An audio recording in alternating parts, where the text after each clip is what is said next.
Hiya, today I'm checking over this car. We've not long had the car and we don't know what it's like. There are noises from it.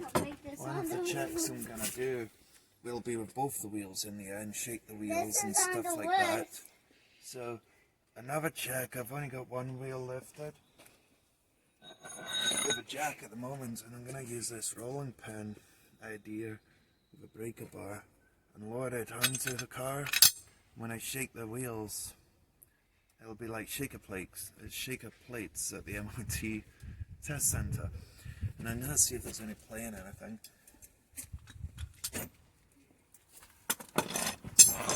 Just goes under the wheel like that.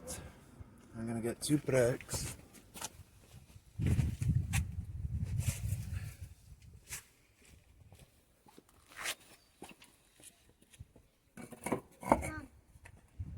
Lower the jack.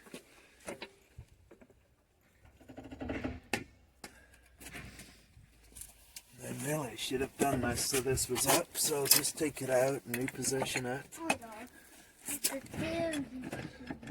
So I can do it this way. I can also turn the roll. I'm going to do it that way as well, so the roll is going across. But this is just so I can look under it with a torch. Got a good idea.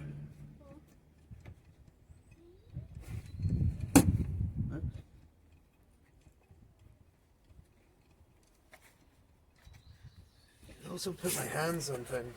I've noticed when I'm trying to shake the wheel myself, you don't always pick up and stuff, so it's hard to, you can feel the play in something. When you shake the wheel, you can feel it's got play, but when you try and do it one-handed and you're trying to hold on to the ball joint or track that in, you don't always see what it is. So what I'm going to do is go the other way now.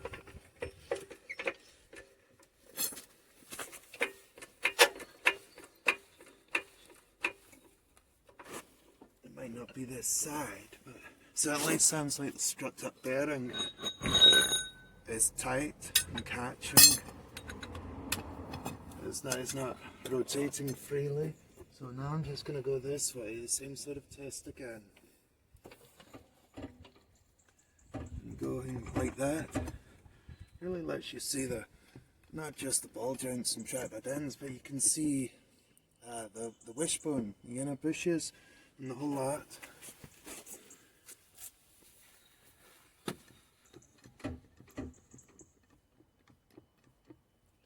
In this case, I don't feel any play on this side. If there was play, I could have shown you, but so that's fine with this one. I'll jack it up again.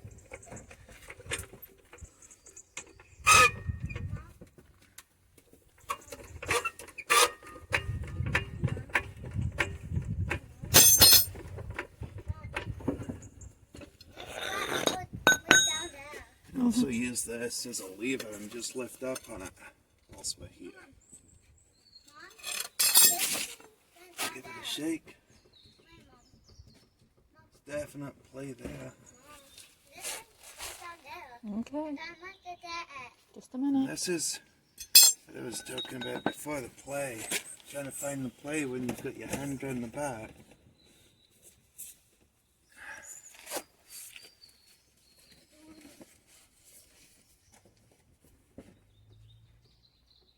That is playing the ball joint.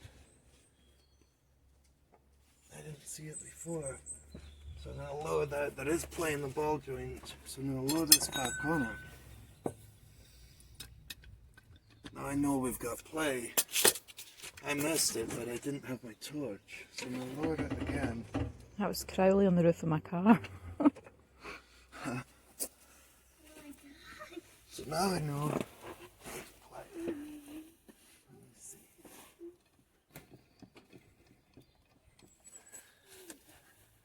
Finger on there whilst it's shaking. To be honest, I don't see the play or feel it with this.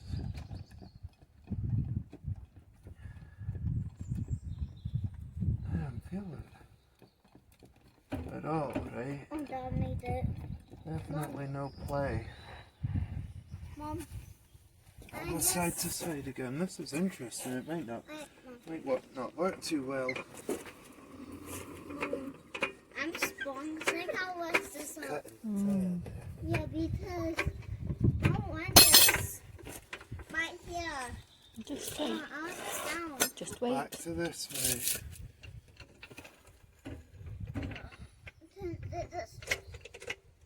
That's interesting. I'm not finding the play in there. I can when it's in the air. So yeah.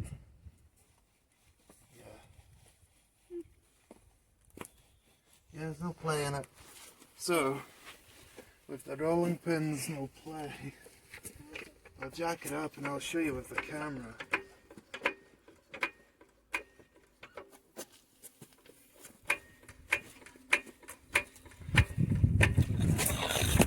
Now, if we look at this tire when I'm shaking this,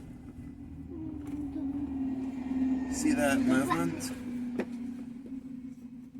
And you can hear it. Now, I'll show you with the camera. Do you want to just shake that wheel like I was doing? Like side to side. Yeah. So it's right there. I can't do it. Just the free play. See it moving back into right here. Keep going.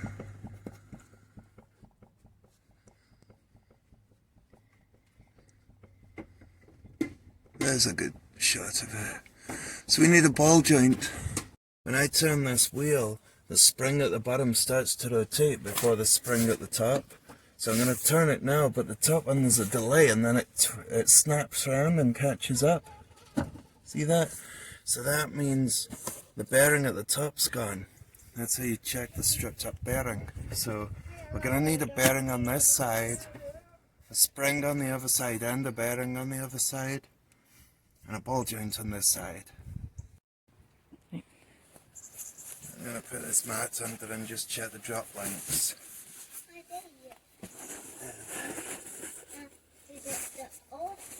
This will roll under the car as I roll. So I'm going to just lift the drop lengths up and down. Right,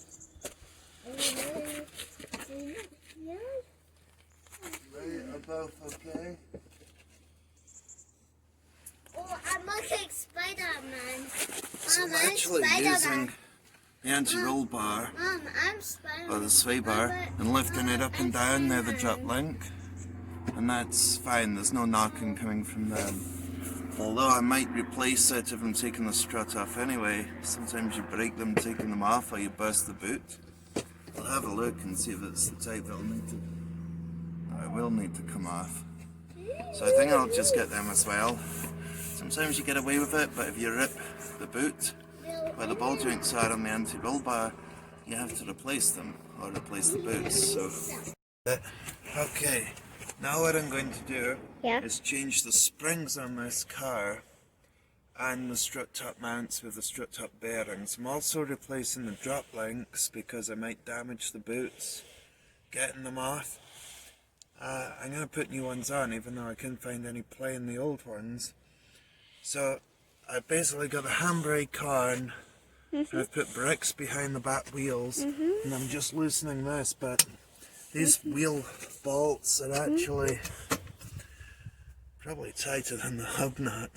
But whoever put them on thought they need to be tight. So Leon's helping me. We've both got our overalls and with steel toe cap boots. Leon's, I'll show you Leon, who's dressed. So he's got his overalls, Ghostbusters overalls. Yeah. So he's ready, and as well as so he's ready to watch and help me with this car, aren't you? Yeah. Okay. So he's the camera. He's doing the camera work today. Yeah. So we'll get this loosened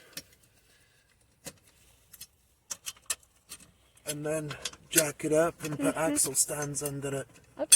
So jacked it up next to the jacking point where it says to jack it up. And put an axle stand under there, it's on the subframe. Now I'm going to lift the other side up exactly the same way. Now that the wheels are off, I can see what's involved. I've got this nut and bolt to take out Let's just pinch in the bottom of the strut at the back, and the strut will come out, and we can change the spring. But at the top, Oh, I got that now. oh, well done. Good boy.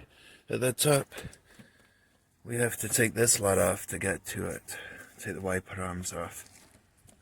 So we're going to use a screwdriver, take the caps off and just unscrew the top. Taking the wiper arms off, you can usually just press here and wiggle it, and it'll break the rust there on the taper fit. If it's tight, I've used this wiper arm tool. Comes in a kit. You could either use the slide hammer, but I find the screw works better in different fittings for different wiper blades. It just fits together and screws on. I've put the nut back on the wiper arm to save the threads when I'm pushing down on this. So now I can just tighten this. And that's it loosened.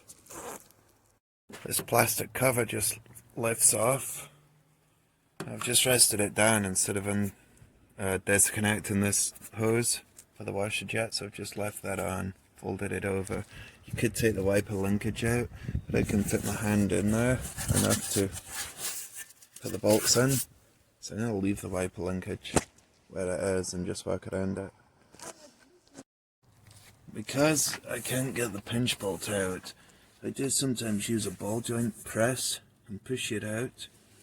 But I'm changing the ball joint on this anyway as well, so I'm just going to take the ball joint off and the jack rod end. And I often take this hub nut off and get the drive shaft pushed through, because if you don't, when you're trying to lever this down on the wishbone, you can pull the drive shaft out and lose your oil. So in this case, I've just got this set up, and I'm going to just undo that. But with this torque multiplier, I can just screw this off quite easily. So I've disconnected the drop link at the bottom because that was the easiest one to get out. Vice grips on the boot, but I'm replacing that as well. Jack rod ends off. I've got this one, the nut off here.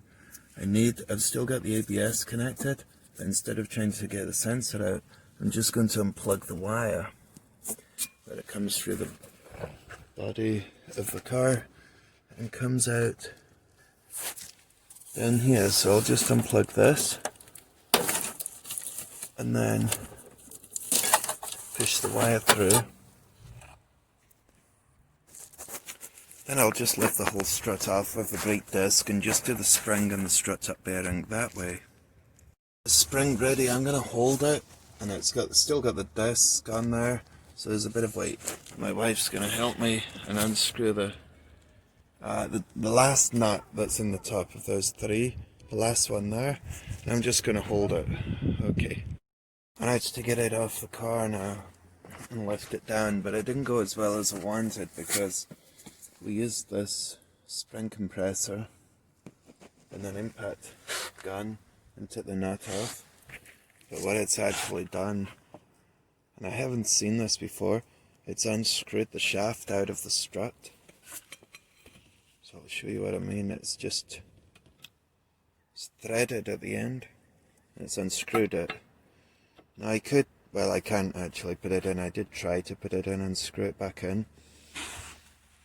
But then I thought it looks pretty rusty anyway, so I'm just going to change it for a new one.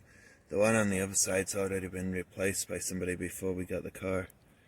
So I'm just going to do this one, see if one's new. It still needs a spring and a strut up bearing on the other side though.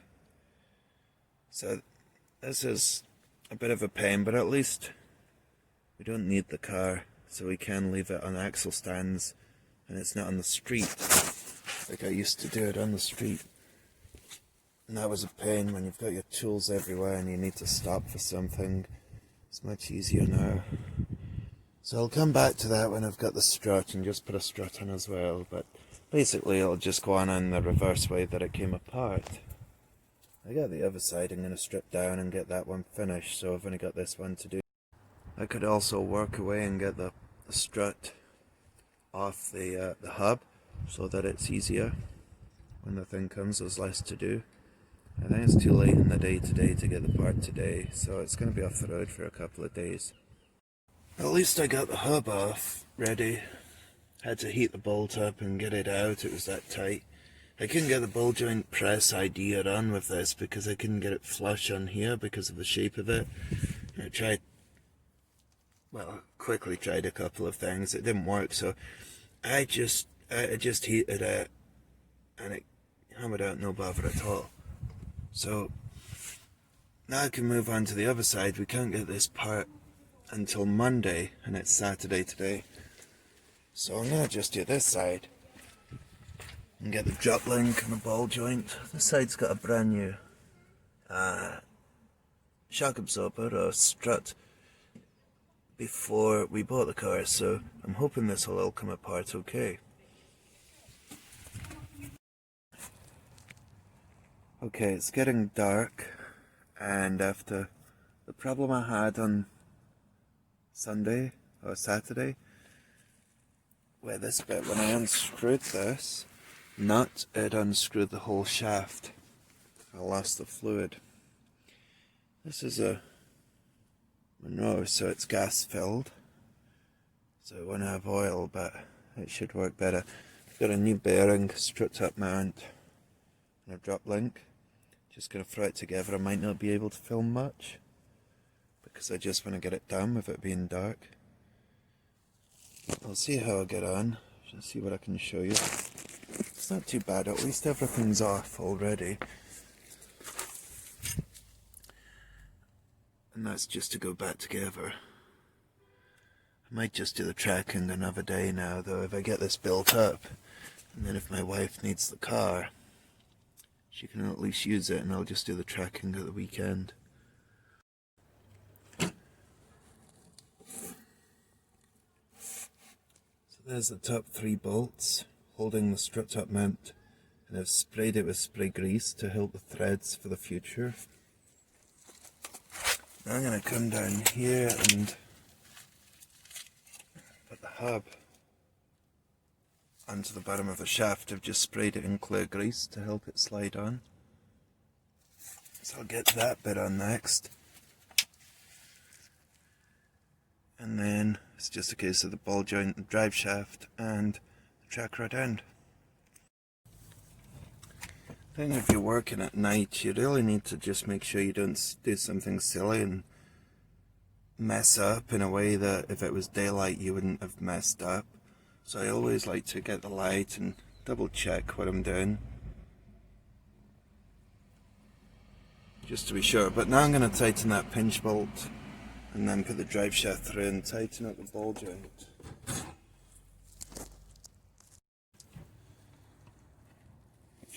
Once you've got the brakes on, make sure there's no kinks in the flexi hose if you're doing it by light like this. Flashlight, and that the ABS cable's routed the same way that it was, so it's not going to catch on a wheel when you turn it lock to lock. This should be fine because it's just the same as the other side. It's always worth just double checking with the light though in the dark. Now I've got the ball joint on, drive shaft's on, the brakes are on. I'm going to go and tighten this up, so I've got the jack under it to stop it spinning so I can tighten the nut down.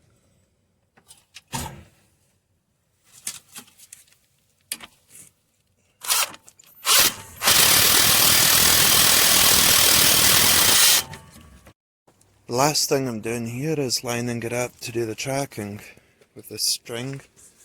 It's kite string. I got this idea from Pine Hollow Auto Diagnostics. It's quite accurate. When I did the sums, it was like, if I've got a gap between the string and the tyre, every 1.9 mil for this size of tyre was going to equate to 10 minutes of a degree. So you can kind of get it straight, quite accurate. I mean, I'm just going to do these straight ahead, maybe toe in slightly, both sides toeing in, this is toeing out so slightly, so I'm just going to do it so they both toe in a little bit. both sides towing. I can go and look up what it should be. Looks like the outside's scrubbing. See that when you do that with your hand and it's smooth one way and your fingers bounce the other? It's like a feathered edge. That means it's scrubbing. It also means it's the tracking. If it's smooth when you do it both ways, it like a rounded, like an inner tube, it's just a camber. But that way. So what I need to do now is adjust it. Too much wet on the outside means it's been towing in, but I've had this adjusted. I loosened it all off so it's not what it was, but that would have been showing signs that it was too much towing in the past, and that will finish this off then. I also have a track right that you can drive over and compare it. I'm just going to do this because it's just started to rain.